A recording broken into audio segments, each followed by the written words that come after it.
पे हैं जो देहरादून के क्रांतिकारी इतिहास के अंदर एक मील का पत्थर। आपने एक नाम सुना होगा क्रांतिकारियों में, क्या नाम है इंद्रेश? रास बिहारी ना खुदीराम बोस के चेले हुए रास बिहारी बोस। रास बिहारी बोस, ये ऊपर मकान दिख रहा है, इस मकान पे किराए पे वो रहते थे और एफआरआई के अंदर सर्विस करते। एफआरआई में हेड क्लर्क, इसलिए वो यहाँ आए। उन्होंने, मैं उसका थोड़ा सा बैकग्राउंड में चले जाते हैं अब, रास बिहारी बोस के या खुदीराम बोस के। रास बिहारी बोस 1905 के अंदर बंग भंग हो गया था, बंगाल का विभाजन हो चुका था और बंगाल के विभाजन ने इस देश के अंदर एक आग लगा दी, विशेष रूप से बंगाली के अंदर। उसको भंग करने वाले कौन थे? Lord Curzon. लॉर्ड कर्जन ने बंगाल का विभाजन कर दिया, ईस्ट बंगाल वेस्ट बंगाल जिसको आज हम बोलते हैं, फिर बाद में बांग्लादेश पाकिस्तान में चला गया। उस बंग भंग के कारण लोगों में रोष था, लोग लड़ रहे थे, बंगाल के क्रांतिकारी, एक माहौल चल रहा था। उस समय खुदीराम बोस के नेतृत्व में एक युगांतर संगठन का निर्माण हुआ। युगांतर, उस युगांतर संगठन में ये जो अपना रास बिहारी बोस थे, रास बिहारी बोस भी शुरू से ही उनके क्रांतिकारी विचार थे, मार्क्सवादी विचारों से प्रभावित था मामला, और उस क्रांतिकारी वो भी क्रांति की आग में उसमें आहुति देने लगे। उस आहुति में उन्होंने 10वीं पास किया था। 10वीं पास करते ही उन्होंने देसी बम बनाना उन्होंने सीख लिया।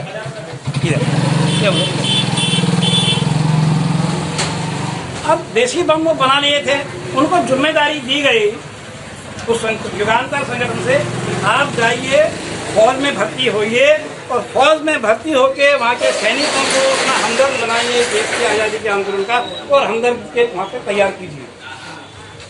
वो कलकत्ता से देहरादून आ जाता। देहरादून एक ऐसी जगह है जो पंजाब के क्रांतिकारी इतिहास में और बंगाल के क्रांतिकारी इतिहास में यूपी के साथ में, कानपुर के साथ में इसको जोड़ता है, एक बीच की जगह बनती है। और यहाँ पे सरकारी दफ्तर अंग्रेज आ चुका था, एफआरआई वो यहाँ पे आए। कई बार उन्होंने फौज में भर्ती होने का कोशिश किया, लेकिन रास बिहारी बोस फौज में भर्ती नहीं हुई। आखिर में उन्होंने एफआरआई जो फॉरेस्ट रिसर्च ऑफ इंडिया यहाँ का था उसको ज्वाइन किया और वहाँ वो क्लर्क की नौकरी पा गए। अपने साथ वो कई बंगालियों को लेके आए थे इस घूसी गली में। पहले मैंने कहा जानवरों का पालने वाला घूसी गली ये है, यहाँ पे कई बंगाली आकर रहने लगे। यहीं पे बगल में हलवाई की दुकान, एक चाय का ढाबा होता था, जैसे आज की तारीख में डिलाइट वगैरह बोलते हैं, ऐसे ढाबे में एक भिक्खन चाय वाला यहाँ होता था। और वो जो है वहाँ पे जितने अड्डेबाजी, क्रांतिकारियों की अड्डेबाजी से मिलते हैं, वो वहाँ पे होते हैं। ये तो बैकग्राउंड हल्का सा मैंने बताया। 1905 का बंग भंग। अब यहाँ पे आके इस मकान पे वो अपने साथियों से कुछ मंत्रणाएं करते थे और यहाँ पे हमदर्द जितने थे, विशेष रूप से चौधरी बिहारी लाल। चौधरी बिहारी लाल उनसे बड़े प्रभावित हुए। सर्वे ऑफ इंडिया में चौधरी बिहारी लाल थे, जो बिहारी लाल मार्ग, चौधरी बिहारी लाल मार्ग आज भी यहाँ पर है। वो एकमात्र ऐसे कर्मचारी थे जो सर्वे ऑफ इंडिया में नौकरी करते थे और उस जमाने में गांधी टोपी पहनकर वो दफ्तर जाते थे। और हरिजन होने के साथ साथ चौधरी बिहारी लाल हर समय सवर्णों की सीट से चुनाव लड़ते थे, जीते। तो वो उसका वो था, लेकिन वो बात अलग की है। यहाँ पे रास बिहारी बोस थे। 1912 के अंदर राजधानी कलकत्ता से शिफ्ट होकर दिल्ली आ रही है। जॉर्ज पंचम आ रहे हैं, हाथी पर सवार हैं, साथ में वाइसराय कर्जन भी है और वाइसराय पर बम फेंकने की योजना बनती है।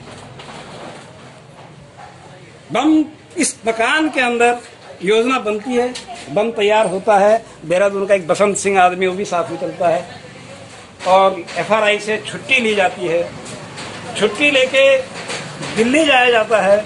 दिल्ली में जैसे ही सवारी हाथी पे सवार होकर जुलूस निकल रहा होता है, बम उनके ऊपर हाथी पर फेंक दिया जाता है।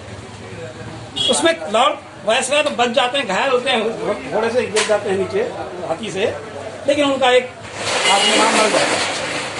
उसमें 3-4 आदमियों को सजाएं हुई, फांसी हुई, लेकिन वाइस ये अपना बोस जो हैं, ये रास बिहारी बोस वहां से भाग गए और भाग के तुरंत देहरादून आ गए और अगले दिन 13 तारीख को यहाँ पे बड़ी मीटिंग कर दी, उसमें शोक सभा बुलाई और उस घटना की निंदा कर दी। दिल्ली में बम कांड की निंदा की गई ताकि उस पर कोई शक न जाए, क्योंकि सरकारी नौकर आदमी हो।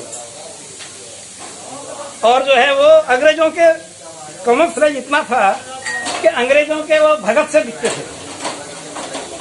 नौकरी कर रहा था आदमी, लेकिन नौकरी साथ जो दूसरा काम बता रहा हूँ वो काम कर रहे थे। तो ये रास बिहारी बोस यहाँ रहते थे। इनका बड़ा पुराना, इसलिए हमारा जुड़ाव हैं, हमें वो दृश्य को देख रहा था। बाद में रास बिहारी बोस 31 दिन के अभी भी यहाँ पे उनके FRI के रिकॉर्ड हम देखेंगे, वहाँ पे उनका नाम, उनकी छुट्टी दर्ज है। तो फिर यहाँ से भाग गए। जब बाद में क्या हुआ, पूरा खोजबीन चालू हुआ, वो फंसने की नौबत उनकी आई, तो तुरंत यहाँ से उन्होंने भेष बदला, नाम बदला। आप लोग, मैं बता दूं इनका जिक्र जो कर रहे हैं, एक बार शिवचरण वर्मा नाम है, शिव वर्मा भगत सिंह के साथी थे और वो देहरादून आए थे हमारे, जब हम लोग काम करते थे, नौजवान थे। तो अंग्रेज तो बात कर रहा है, वो यहाँ पे इंटरव्यू बकायदा लिया गया था। जो यहाँ के लोग फिर तो है नहीं, मुझे नहीं मालूम। तो टोकरी लेके यहाँ से भेज बदल के वो निकल गए और जापान चले।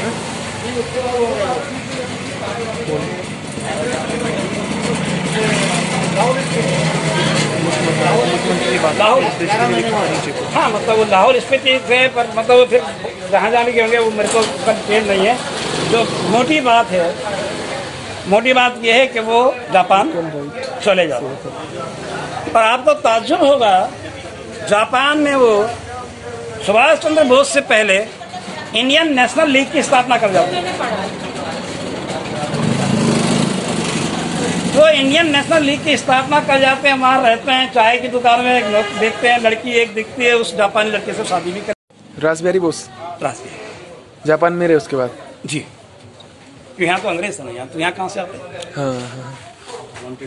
हाँ, तो अपना जो वहाँ शादी किया उसने, अभी भी उनके नाम की चाय का बनता है वहाँ पे, कुछ पढ़ा है मैंने। लेकिन वो वहाँ रहे और बाद में इंडियन नेशनल लीग को उन्होंने सुभाष चंद्र की INA के अंदर मर्ज किया और INA बना। INA बनने से पहले का योगदान रास बिहारी बोस का, वो हमको भी ध्यान रखना चाहिए।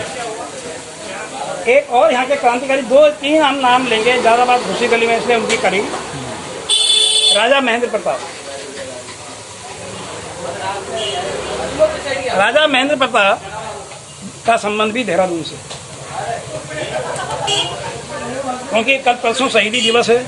तो हम ये जो यहाँ का जो क्रांतिकारी वो है वो थोड़ा सा सामने रख रहे हैं। राजा महेंद्र प्रताप वो शख्स हैं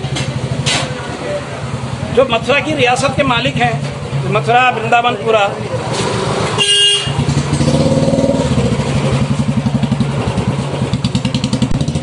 महेंद्र प्रताप अलीगढ़ मुस्लिम यूनिवर्सिटी विश्वविद्यालय के छात्र। वो अलीगढ़ मुस्लिम विश्वविद्यालय को जमीन भी दान करते हैं, जिस पर अभी विवाद योगी ने किया। आधी बात बोलते हैं, आधी छुपाते हैं ये सरकार। उसने कहा कि इस अलीगढ़ मुस्लिम यूनिवर्सिटी का नाम क्या कर दो, राजा महेंद्र प्रताप रख दीजिएगा। अब हम जैसे लोगों को ये समझना है, अगर काउंटर करना है कि पूरा इतिहास है क्या, जब तक हम उनके आत्मकथा को हमें पढ़ना चाहिए।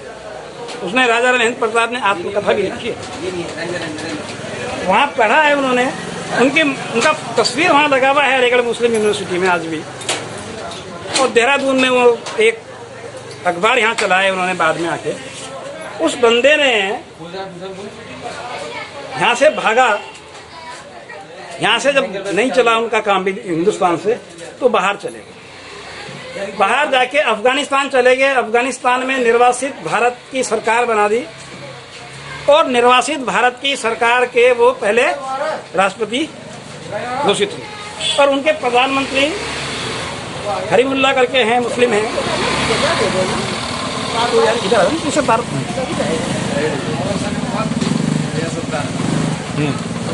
प्रधानमंत्री मुस्लिम,